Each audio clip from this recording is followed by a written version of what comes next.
Nesër me fillim në ora 11 mbahet mbledhja solemne e Këshillit të Komunës së Tetovës. Sipas njoftimit nga Komuna e Tetovës, në rendite do të jetë ekspozeja e kryetarit të Komunës së Tetovës me rastin e 3 marsit, ditës së Komunës së Tetovës, ku kryetari Bilal Kasami pritet t'i bëj një rekapitullim punës së tij gjatë kësaj periudhe, por edhe të paralajmëroj projektet e radhës.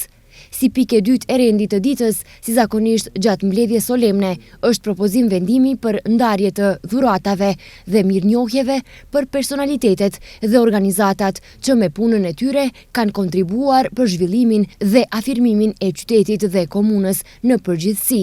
Ndryshe, në vigjilje të 3 marsit, ditës së Komunës së Tetovës, kryetari Bilal Kasami të dielën ka përshëndetur pjesëmarrësit në marshin tradicional që organizohet enkas për këtë ditë. Sot pata kënaqësinë t'i përshëndes bjeshkatarët e klubit bjeshkatar Tetova, të cilët me përkushtim po organizojnë marshin tradicional për nder të ditës së komunës sonë.